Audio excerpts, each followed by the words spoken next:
नमस्कार, हेलो, बहुत स्वागत है आप सभी का। मैं हूं शिवांगी द्विवेदी आपके साथ और न्यूज़ 18 इंडिया पर आज हम बात करने जा रहे हैं, चर्चा करने जा रहे हैं एक बहुत ही खास मेहमान से। समाजवादी पार्टी से प्रवक्ता अनुराग भदौरिया जी हमारे साथ में हैं और आज जो चर्चा का मुद्दा है वो देखिए ओवरऑल है, जो इस वक्त देश की स्थिति देखी जा रही है। अलग अलग शहरों में, अलग अलग जगहों पर, सड़क से संसद तक कई ऐसे मुद्दे हैं जिस पर चर्चा बनती है। लेकिन शुरुआत जो हम करेंगे वो सबसे पहले हम करने जा रहे हैं जो हाल फिलहाल में सीजेपी की तरफ से प्रोटेस्ट देखने को मिला है, क्योंकि समाजवादी पार्टी की तरफ से भी जो रुख था वो स्पष्ट तो किया गया, लेकिन अब जो आंदोलन की आवाज़ समाजवादी पार्टी की तरफ से उठाई जा रही है उसका रुख बहुत ही ज़्यादा पार्टी का ना होते हुए कुछ स्पेसिफिक नेताओं का ही नज़र आ रहा है। इन तमाम मुद्दों पे हम चर्चा करेंगे, बात करेंगे। सबसे पहले मैं अनुराग जी आपसे जानना चाहती हूँ कि प्रोटेस्ट हुआ, विपक्ष ने विपक्ष की भूमिका निभाते हुए अपना काम किया। सबसे पहले तो प्रोटेस्ट को लेकर अब संसद के अंदर और क्या तस्वीर देखने को मिल सकती है आपके नेताओं की तरफ से? देखिए, जिस तरह का प्रोटेस्ट था उसमें आपने देखा कि छात्र, युवा, वो जो जेनजी है आज का, वो कहीं ना कहीं अपनी चीज़ों को सरकार से मांगता है और मांगने के लिए वो आके जंतर मंतर पे बैठा। 19 दिन तक वो भूखा प्यासा बैठा रहा, सरकार से मांग करता रहा कि आइए आप मुझसे बात कीजिए, मेरी समस्या का समाधान कीजिए। सरकार के लोग उसके 500 मीटर के दायरे में ही रहते हैं, सारे मंत्री, ब्यूरोक्रेट। लेकिन किसी ने ये नहीं सोचा कि अपने ही देश के बच्चे हैं, अपने ही लोग हैं, चलो इनसे मिलके बात कर लें, इनकी समस्या का समाधान कर दें। क्योंकि 20 से 25 बच्चों ने आत्महत्याएं की थी नीट के पेपर जब लीक हुआ था। तो आप सोचो 20 से 25 बच्चे जब आत्महत्या कर लें और जिनकी उम्र 20-21 साल की हो, 18-19 साल की हो, तो दर्द तो होगा ना। तो ये दर्द सरकार को भी होना चाहिए था, क्योंकि सरकार में भी जो लोग मंत्री, उनके भी तो हमारे आपके सबके घरों में बच्चे हैं। तो बच्चों का दर्द तो होता, आके बात करते कि क्या बात है, समस्या का समाधान हो जाता। आप आए नहीं, समस्या का समाधान किया नहीं। फिर वो मार्च लेके उन्हें सोचा मेरी आवाज़ यहाँ से पार्लियामेंट तक नहीं जा रही है, तो वो अपनी पार्लियामेंट तक, अपनी उसके दरवाजे तक वो अपनी आवाज़ पहुँचाना चाहते थे। वो मार्च करके आए तो आपने पैलेट गन चला दी। बताइए, बच्चे अपने ही तो हैं। पैलेट गन से किसी की आंख चली गई, शरीर छलनी हो गया, किसी का सर फट गया, लाठियां चला दी, किसी के हाथ टूट गया, किसी के पैर टूट गए, बच्चियों के साथ कितने से कपड़े उनके अस्त व्यस्त हुए। तो सोचो आप किसको पीट रहे थे? आप अपने ही देश के, अपने ही बच्चों को पीट रहे थे। और जब भारतीय जनता पार्टी के नेता जब इसकी बात करते तो मैं उनसे एक ही सवाल पूछता हूँ, दिल पे हाथ रख के बोलो। अगर किसी नेता का, बीजेपी के नेता जो पार्लियामेंट में कह रहे थे कि जेएनजी, मैं उनसे पूछा अगर उनका बच्चा होता, उनकी बेटी होती, उसके सर से खून निकल रहा होता, आंख चली गई होती, तो क्या वो सरकार को प्रोटेक्ट कर रहे होते? वो भी कम से कम यही बोल रहे होते जो हुआ गलत हुआ, बच्चों को न्याय मिलना चाहिए। जहाँ तक कि राजनीति की बात आती है, आप लोग कहते हैं विपक्ष उस पर राजनीति कर रहा था। अब विपक्ष में हम हैं, मेरे घर के बच्चे, युवा परेशान होंगे, उनको अधिकार नहीं मिलेगा, तो हम उन कंधे से कंधा तो मिलाएंगे ना उनके साथ कि उनको अधिकार मिलना चाहिए। और हम समाजवादी ने कंधे से कंधा उन छात्र युवाओं के साथ मिलाया, जैसे आप बता रही हैं, और उसमें सब दिखाई पड़े समाजवादी लोग जिस तरह से उनकी मदद कर रहे थे और उनकी आवाज़ बुलंद कर रहे थे। अब इस पे देखिए, सरकार की तरफ से कहा गया कि हमने एक्शन लिया है, जो मांगे थी वो मानी भी गई हैं।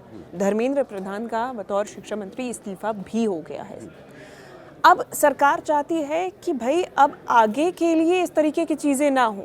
आप बात तो करिए, लेकिन कार्यवाही मॉनसून सत्र के दौरान जब चलती है तब विपक्ष बात करने के लिए ही तैयार नहीं है। विपक्ष, देखिए आप एक चीज़ है, सरकार की मंशा समझिए। आपने त्यागपत्र दिया मंत्री ने, वही मंत्री जब पार्लियामेंट के अंदर आते हैं, पूर्व मंत्रिवर्ग के धर्मेंद्र प्रधान जी, और उनका मंत्री स्वागत कर रहे हैं, जैसे लग रहा है वो कोई वार जीत के आए हैं। इसमें स्वागत क्या करने की ज़रूरत थी भाई?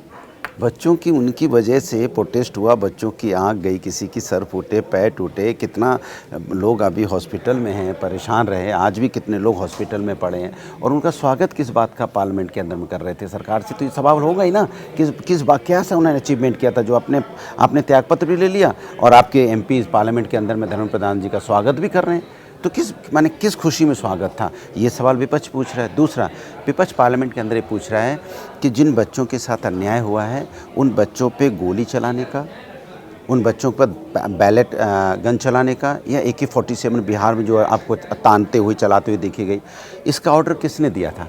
तो विपक्ष पूछ रहा है कि बिना गृह मंत्री ने के सहमति से या गृह मंत्री के माने कहते हैं गृह मंत्रालय के बगैर सहमति के तो ये चीज़ हो नहीं सकती।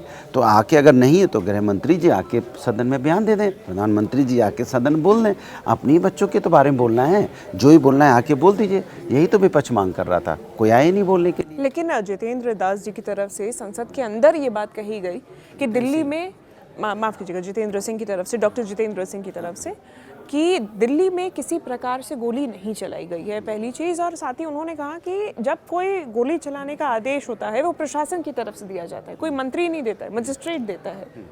और उन्होंने तो कहा पहली बात गोली चली नहीं, दूसरी बात आदेश जो होता है वो प्रशासन देता है। अच्छा, उनकी बात को हम मान लें, उनकी बात को मान लिया जाए तो लास्ट इतने सालों से भारतीय जनता पार्टी ये क्यों बोलती है कि हमारे सम्मानित आदरणीय स्वर्गीय नेताजी के कहने पे वहाँ पे अयोध्या में गोली चली थी। राम गोपाल जी ने भी तो हम बार बार कह रहे हैं कि हम कह रहे हैं, और नितिन मिश्रा जी ने भी अपने इंटरव्यू में भी बताया था, तत्कालीन जो मुख्यमंत्री प्रमुख सचिव थे, आज वो अयोध्या में जो मंदिर निर्माण समिति है उसके चेयरमैन भी हैं, उन्होंने ही बोला था कि नेताजी के कहने से गोली नहीं चली थी, गोली लोकल एडमिनिस्ट्रेशन के बोलने से चली थी। जब हम कह रहे थे तो भारतीय जनता पार्टी हर डिबेट में आके ये हल्ला मचाती थी, नहीं नेताजी ने खून बहा दिया, नदियाँ बहा दी, उनके कहने से गोली चली, उनके बोलने से गोली चली, इन समाजवादी पार्टी ने गोली चलवाई।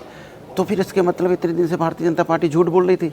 अब सदन में जब मंत्री जी जितेंद्र जी कह रहे हैं कि नहीं, गोली जो चलती है, जो गोली चलने का आदेश होता है लोकल एडमिनिस्ट्रेशन देता है, सिचुएशनली दिया जाता है, तो इसके मतलब मानते हैं ना कि उस समय जो गोली चली थी अयोध्या में वो आदरणीय नेताजी ने नहीं चलाई थी, उस वहाँ के लोकल एडमिनिस्ट्रेशन चलाई थी। यही बात तो इतने सालों से हम लोग कह रहे थे, लेकिन हमारी बात भारतीय जनता पार्टी ने कभी माने हुए परसेप्शन बनाने में कामयाब होती थी, कोशिश करती रहती थी, नहीं आदरणीय नेताजी ने गोली चला का आदेश दिया था। मुख्यमंत्री नहीं आदेश देता है, वहाँ लोकल एडमिनिस्ट्रेशन, वही आज जितेंद्र जी कह रहे हैं। तो क्या जितेंद्र जी अब उस बात पे कहेंगे कि हमारे जो नेता लोग बोल रहे थे वो गलत बोल रहे थे इतने दिन तक? समाजवादी पार्टी मानती है कि नहीं देता है मंत्री आदेश।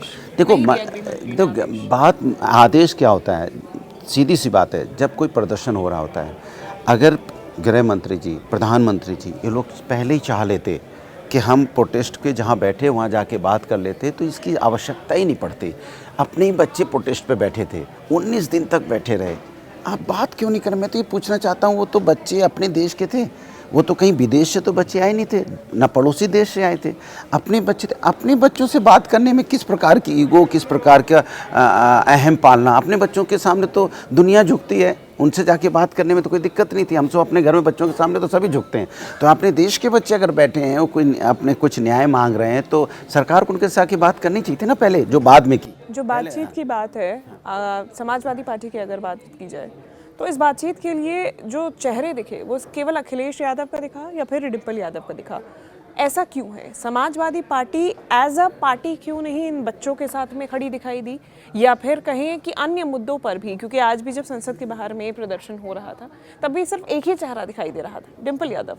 देखिए, अब सवाल है कि वहाँ तो 37 MP समाजवादी के खड़े हैं और कैमरा, चूँकि डिम्पल जी चौथी बार की सांसद हैं और ज़्यादातर सांसद अभी दूसरी तीसरी बार के हैं। सम्मानित अखिलेश यादव जी भी मुख्यमंत्री रह लिए हैं और वो भी सीनियर लोकसभा सदस्य हैं, और वो लोग जब अपनी बात कहते हैं, वो बात को अब आपने देखा जब वहाँ पे जेएनजी का प्रदर्शन हो रहा था तो एक माँ के और बहन के रूप में अगर वहाँ डिम्पल जी दिखाई पड़ रही थी, वो जिनको चोट लग रही थी कैसे उनको गोदी में लेके उनकी सेवा कर रही थी, उनको हॉस्पिटल पहुँचा रही थी, उनको उनकी किस तरह से मदद कर रही थी, वो जो ममता का रूप उनका देखने को मिला, वो साफ साफ वहाँ आपको देखने को मिला है। तो आपने उसको मीडिया ने उसको दिखाया भी, तो जो अंदर की ममता है वो सामने दिखाई पड़ती है। तो जिसकी ममता जगेगी उसी को तो मीडिया कैप्चर करेगा। हमारे सारे समाजवादी के लोग थे, ऐसा नहीं है। हाँ, बार बार जो आप बात करते हैं, माने आप बात करना चाह रही परिवार की, देखिए एक चीज़, परिवारवाद की, हाँ मैं समझ रहा हूँ कि आप क्या बोलना चाह रही थी, उसी पे मैं बता रहा हूँ। ये देखिए, उत्तर प्रदेश में नेताजी मुख्यमंत्री थे, उसके बाद अखिलेश यादव जी आए। कोई व्यक्ति किसी को नेता बनाता नहीं है। आप ज़रूर नेताजी के परिवार में उनका जन्म ज़रूर हुआ है, लेकिन वो नेता अपनी मेहनत से बने हैं। उन्होंने जब से आप जानती होंगी अच्छी तरह से कि उनका श्री अखिलेश यादव जी दिल्ली में या कहीं भी आपने कभी नहीं देखा होगा कहीं बैठे उठे या शाम को पार्टी कर रहे। 26 साल में एमपी बनने के बाद लगातार गांव-गांव घर-घर घूमते रहे, एक-एक गांव, कस्बा, सड़क, कोई ऐसी डिस्ट्रिक्ट नहीं, कोई ऐसा कस्बा नहीं, कोई ऐसा गांव नहीं उत्तर प्रदेश का जिसमें वो गए ना हो, जानते ना हो। तो उन्होंने नेता वो खुद बने मेहनत से, क्योंकि बीपी सिंह भी देश के प्रधानमंत्री उत्तर प्रदेश के मुख्यमंत्री रहे हैं। उनके बेटे को कौन जानता है, आज तक नहीं राजनीति कर पाए क्योंकि उन्होंने मेहनत नहीं की। इसी तरह से उत्तर प्रदेश के अंदर में चंद्रशेखर जी कितने बड़े नेता थे, चंद्रशेखर जी देश के प्रधानमंत्री भी थे, उनके भी बेटे हैं। क्या वो नेता बन पाए उनके बेटे? 2 बेटे उनके, एक बेटे को तो समाजवादी पार्टी ने एमपी बना भी दिया था जिता के, दूसरे तो बन भी नहीं पाए, वो भी किसी न किसी के ऊपर डिपेंड रहते हैं। श्री अखिलेश यादव जी आज नेताजी नहीं है, फिर भी अपनी मेहनत से 37 सीटें लेके आए। तो राजनीति नेता होने का उन्होंने प्रूफ किया कि मैं नेता खुद हूँ। और इस देश में, उत्तर प्रदेश में नहीं, इस देश के अंदर में कितने प्रधानमंत्री हुए, कितने बड़े चीफ मिनिस्टर हुए, उनके बेटा विधायक तक नहीं बन पाए। तो ज़रूरी नहीं है कि आपका जन्म किसी घर में हो गया तो आप उसकी वजह से आपको मिल रहा है, ऐसा नहीं है। अगर उनका घर नेताजी के घर में नहीं भी होता श्री अखिलेश यादव जी का जन्म, तो भी वो बड़े नेता बनते, क्योंकि वो क्वालिटी है। क्वालिटी देखिए, अगर कोई मान लो कोई बिजनेसमैन का बेटा है, अगर वो बड़ा बिजनेसमैन बनेगा, कितने बड़े बिजनेसमैन थे जिनके बेटा आगे बड़ी बिजनेस ले जा पाए, जिनमें क्षमता थी ले जा पाए, जिसमें क्षमता थी नहीं ले जा पाए। इसी तरह से लेकिन इसी आंकड़े को तो उठाकर आरोप लगाए जाते हैं कि आप नेता नहीं बन पाए, आपको सहारा लेना पड़ रहा है अब कांग्रेस का, चाहे आने वाले पिछले लोकसभा की बात हो या फिर आने वाले विधानसभा की बात हो। जो स्ट्रैटेजी है वो अब मिली जुली नजर आ रही है, क्योंकि आप स्वयं में एक नेता नहीं बन पाए और 37 पे सिमट के रह गए। हाँ, तो 37 सीटें उत्तर प्रदेश के अंदर में बीजेपी की 33 हैं। बीजेपी मात्र 33 सीटों पे जीती है और समाजवादी पार्टी अखिलेश यादव जी 37 सीटों पे जीत के आए लोकसभा। और दूसरी बात, अब इंडिया गठबंधन है। अब इंडिया गठबंधन में चूंकि वो बड़े नेता के रूप में है, इंडिया गठबंधन में एक बड़ा चेहरा श्री अखिलेश यादव जी है। वो अपनी मेहनत से बने, अपनी लगन से बने। इसीलिए मैं आपसे कह रहा हूँ ना कि उनको आप किसी का नाम पूछ लो, जैसे आप कभी वो आप सवाल भी पूछते हैं, आपने देखा होगा इंटरव्यू में, जब वो इंटरव्यू देते हैं तो गांव का नाम बताएंगे, गांव की रोड भी बताएंगे, वहाँ के प्रधान का नाम भी बताएंगे। क्यों? क्योंकि उन्होंने वो मेहनत की है, वो होमवर्क किया है, इसलिए उनको ये सब पता है। नहीं तो उत्तर प्रदेश में और भी एक और प्रधानमंत्री उत्तर प्रदेश से आए हैं, उनके भी बेटा, उनके माने ग्रैंडसन नेता हैं, मैं नाम नहीं लूँगा, उनके ग्रैंडसन अभी एमपी हैं, लेकिन उतने बड़े नेता नहीं बन पाए जितने बड़े उनके। लेकिन अखिलेश यादव जी ने प्रूफ करके दिखाया, वो 37 सीटें लेके उन्होंने दिखाया कि हम नेता हैं। माने आदरणीय नेताजी के बेटे हैं, उनका आशीर्वाद तो रहेगा ही। लेकिन मैं ये मानता हूँ किसी भी फील्ड में, चाहे पत्रकारिता फील्ड में हो, अगर आने वाला किसी का फादर बहुत अच्छा पत्रकार है, बेटा अच्छा पत्रकार बनेगा, कोई गारंटी नहीं है। बहुत बड़ा स्टार है अगर बॉलीवुड में, उसका बेटा बहुत बड़ा स्टार बनेगा, कोई गारंटी नहीं है। अगर आप नेता हैं, आपका बेटा बहुत बड़ा नेता बनेगा, कोई गारंटी नहीं है। वो तभी बन सकता है जब उसमें काबिलियत होगी। और लोकतंत्र में तो जनता चुनती है, जनता थर्मामीटर लगा के बैठी रहती है कि आपको मापती रहती है नेता में कितना दम है, जिसमें दम है उसको जनता चुनती है। ये तो आपको मानना पड़ेगा। अब आप डिम्पल जी का ही देखिए, डिम्पल जी ने प्रूफ किया ना एक माँ का क्या होता है। और भी तो एमपी थे, फीमेल एमपी, बड़े बड़े घर की एमपी और भी हैं पार्लियामेंट के अंदर में। वहाँ सुप्रिया सूले जैसी भी हैं, वो लोग भी तो जीत के आई हैं। फिर डिम्पल यादव जी क्यों बच्चों को गोदी में लेके हॉस्पिटल पहुँचा रही थी? और लोग एमपी भी तो पहुँच सकते थे ना, फीमेल एमपी की बात कर रहा हूँ मैं। इसके मतलब वो उन्होंने, उनके अंदर वो क्वालिटी, वो जज्बा, वो सेवा भाव है, तभी उन्होंने वो चीज़ की सेवा की। और वो सेवा भाव कहाँ से आया होगा? परिवार से ही सीखा होगा, घर से ही सीखा होगा। अगर अब बात की जाए, चलिए हम करते हैं पेपर लीक पर बात, क्योंकि ये जो पूरा मुद्दा है ये घमासान उसी से जुड़ा हुआ है। सरकार की पूरी कोशिश रही कि एंटी पेपर लीक संशोधन विधेयक चर्चा की जाए, लेकिन विपक्ष चर्चा इस बिल को लेकर करने को तैयार ही नजर नहीं आया। प्रश्नकाल में हर रोज़ हंगामा देखा गया, जिसके बाद में स्थगित करनी पड़ी। आखिरी में जाके जब चर्चा चली तो लंबी चर्चा चली, रात 11 बजे तक चली, और उसके बाद में ध्वनिमत से लोकसभा में तो पास कर दिया गया है। अब राज्यसभा की बारी है। अच्छी बात है। लेकिन ये तो पहले भी हो सकता था, जब मॉनसून सत्र के 6 दिन 7 दिन बीत गए। बिल्कुल। तो ये पार्लियामेंट चलाने की जिम्मेदारी सरकार की होती है। सरकार को पार्लियामेंट में ऑर्डर में लाना होता है। विपक्ष अपनी कोई मांग रख रहा है तो सरकार, विपक्ष ये कह रहा था कि जो बच्चे उस समय जेल में हैं उनको पहले छोड़ दीजिए, विपक्ष ये कह रहा था जिनकी आंखें फूटी हैं वहाँ पे पैलेट गन और वहाँ AK-47 क्यों चलती दिखी है, इसके बारे में जवाब आके होम मंत्री दें, गृह मंत्री दें, प्रधानमंत्री जी आए जवाब दें। तो विपक्ष तो अपनी मांग रहा था, लेकिन आप मांगने को तैयार नहीं थे। फिर उसके बाद देखिए एक चीज़ तो आपको मान के चलना पड़ेगा, मजबूत बिल बना 2024 में बिल बना था यही बिल। अब तो अमेंडमेंट हुआ ना, उसमें और थोड़ा ऐड हो गया, अब 10 करोड़ हो गए, 10 साल की सज़ा हो गई। पहले भी ये बिल था। बिल तो बन जाते हैं, कानून तो बन जाता है, लेकिन कानून का इम्प्लीमेंटेशन करना, कानून को कहते हैं कार्यान्वित करना, कानून को ज़मीन तक पहुंचाना, कोई उसमें भ्रष्टाचार, जो कानून बन गया अब कानून को डिलीवर भी तो करना है। लेकिन 2024 में जो कानून था तब बोला गया था कि अब पर्चा लीक नहीं होगा, उसके बाद भी पर्चा लीक 2026 में हो गया। इसमें कानून तो बनाए रहे हैं आप, लेकिन उसका डिलीवरी सिस्टम फेल है, उसमें भ्रष्टाचार है, उसमें कहीं ना कहीं खामियाँ हैं, कमियाँ हैं। तो ये कमियाँ सरकार को रोकने की ज़रूरत है। कानून फिर बना देंगे, फिर पर्चा लीक हो जाएगा। अगर हुआ तो फिर क्या करेंगे आप? सज़ा तो बाद में आती है ना, लेकिन मेरा तो करियर बर्बाद हो गया ना। आपकी वजह से, मान लो किसी की वजह से पर्चा लीक हुआ तो उसको सज़ा मिलेगी, जेल मिलेगी, फांसी मिले, जो भी मिले, लेकिन हमारी उम्र चली जाएगी, हमारा मेहनत चली जाएगी। तो हम कहते हैं पर्चा लीक के सिस्टम को कैसे रोकना है। सज़ा तो सेकेंड में आता है, फर्स्ट आता है कि हमें डिलीवरी सिस्टम वो इतना मजबूत हो, उसमें भ्रष्टाचारी ना हो, उसमें किसी प्रकार की जो व्यवस्था बहुत मजबूत होनी चाहिए। सरकार का तो यही कहना है कि हमारी तो पूरी यही कोशिश है। कौन सी ऐसी सरकार है जहां पर पेपर लीक नहीं हुआ है? और अब तो इन्होंने कानून लेके आया। खैर, अगर इस मुद्दे की ही हम बात करें, आपको क्या लगता है कि उत्तर प्रदेश चुनाव भी आने वाले हैं, कितना बड़ा ये मुद्दा रहेगा, कितना हावी होगा?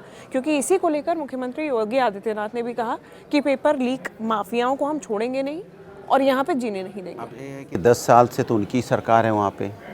अगर अभी ये बात कहते हैं तो क्या बात पच रही है किसी को?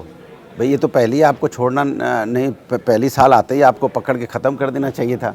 फिर ये 10 साल से क्यों पेपर लीक होता आ रहा है? जब भी पेपर लीक होता है तो एक ही सवाल बीजेपी हमेशा कहती है, अब कोई बख्शा नहीं जाएगा, अब कोई छोड़ा नहीं जाएगा, सख्त कानून बनेगा। अरे भाई 10 साल होता है, हमेशा पर्चा है। उत्तर प्रदेश में 20 पर्चे लीक हो चुके हैं, अब 20 पर्चा लीक हो चुके हैं और अब तक कोई छोड़ा ही नहीं जाएगा। तो मतलब सब ये बातें हैं जो पचती नहीं हैं। मैंने अभी जैसे फास्ट ट्रैक कोर्ट बना, पहले दिन ही उसमें वकील साहब पेश नहीं हुए।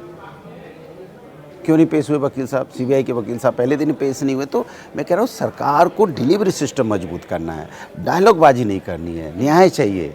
हम खाली यहाँ पे एक दूसरे से सवाल पूछते रहें, वो उसका कोई मतलब नहीं होगा। उससे बच्चों का भविष्य नहीं सुधरेगा, उनका भविष्य तभी सुधरेगा जब हम उसका डिलीवरी सिस्टम मजबूत करें। चलिए ठीक है। हालांकि सरकार भी यही आरोप विपक्ष पर लगाती आई है कि विपक्ष जो है केवल राजनीति करता है, जब चर्चा की बारी आती है, एक्शन की बारी आती है, तब नदारद नजर आता है। यही आरोप विपक्ष की तरफ से सरकार पर लगाए जाते हैं। इन आरोप प्रत्यारोपों के बीच में फिलहाल जो स्थिति है वो सबके सामने है। अनुराग जी, बहुत शुक्रिया हमारे साथ न्यूज़ 18 इंडिया पर चर्चा करने के लिए। धन्यवाद।